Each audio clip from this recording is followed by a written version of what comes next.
మహాపరిశుద్ధుడు అయిన తండ్రి, ప్రేమగల దేవా, మీ పవిత్ర పాదములకు హృదయపూర్వకంగా వందనాలు. నాడల చూపించిన కరుణా కటాక్షాల కోసం స్తోత్రం చెల్లిస్తూ ఈ సమయాన్ని దీవించుమని ప్రభు అయిన యేసు నామములో స్తుతించి ప్రార్థించి వేడుచున్నాము తండ్రి.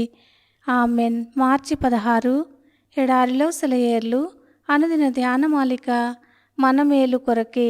హెబ్రీలకు రాసిన పత్రిక 12వ అధ్యాయం 10వ వచనము. రాల్ఫ్ కార్నర్ రాసిన ఒక పుస్తకంలో గ్వెన్ అనే అమ్మాయి కథ ఉంది. గ్వెన్ చాలా మొండి పిల్ల. ఎప్పుడూ అన్నింటినీ తనకిష్టమైనట్టుగానే జరిపించుకుంటూ ఉండేది. అయితే ఒకరోజు హఠాత్తుగా ప్రమాదం సంభవించి జీవితాంతం అంగవైకల్యంతో బాధపడాల్సిన దుర్గతి పట్టింది. ఆమె మొండితనం ఇంకా ఎక్కువైంది. ఎప్పుడూ వణుకుతూ ఉండేది. ఒక రోజున పర్వత ప్రాంతాలలో మిషనరీగా పనిచేసే ఒక సేవకుడు ఆమెను దర్శించాడు. అతన్ని అందరూ స్కై పైలట్ అంటారు.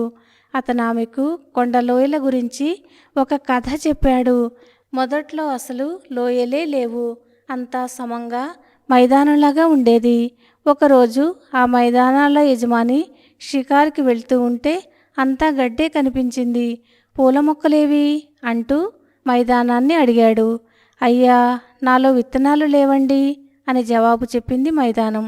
ఆయన ఎగిరే పక్షులకు ఆజ్ఞాపించాడు. అవి రకరకాల విత్తనాలను మైదానమంతా చల్లాయి. త్వరలోనే మైదానమంతా బంతులు, చామంతులు, మల్లెలు, కనకాంబరాలు, సంపెంగలు పూసాయి. యజమాని సంతోషించాడు. కానీ తనకిష్టమైన పూలు అందులో కనిపించలేదు. మళ్ళీ మైదానాన్ని అడిగాడు. నాకిష్టమైన గులాబీలు, విరజాజులు, లిల్లీలు కనబడమేం? మళ్ళీ ఆయన పక్షులకి ఆజ్ఞ ఇచ్చాడు. అవి మళ్ళీ విత్తనాలను ఎక్కడెక్కడి నుంచో తీసుకుని వచ్చి చల్లాయి.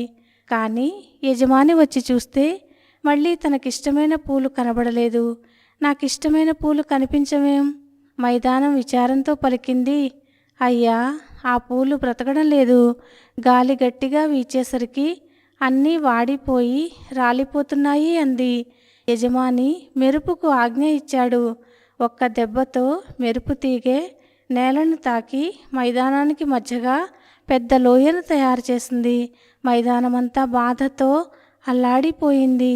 చాలా రోజుల పాటు తనలో ఉన్న ఆ పెద్ద గుంటను చూసి ఏడుస్తూ ఉండేది.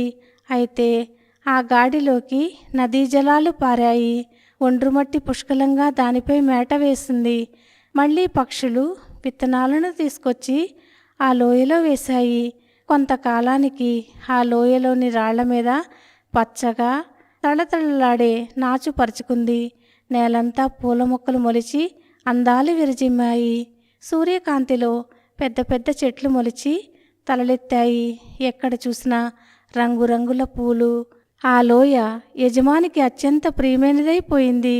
స్కై పైలట్ ఆ చిన్నపిల్లకి బైబిల్ వాక్యం ఒకటి చదివి వినిపించాడు. ఆత్మఫలమేమనగా అంటే ఆత్మపుష్పాలు ఏమిటంటే ప్రేమ, సంతోషము, సమాధానము, దీర్ఘశాంతము, దయాళుత్వము, మంచితనము, విశ్వాసము, సాత్వికము, ఆశానిగ్రహము. వీటిలో కొన్ని లోయల్లోనే పూస్తాయి. లోయల్లో పూసేవేమిటి?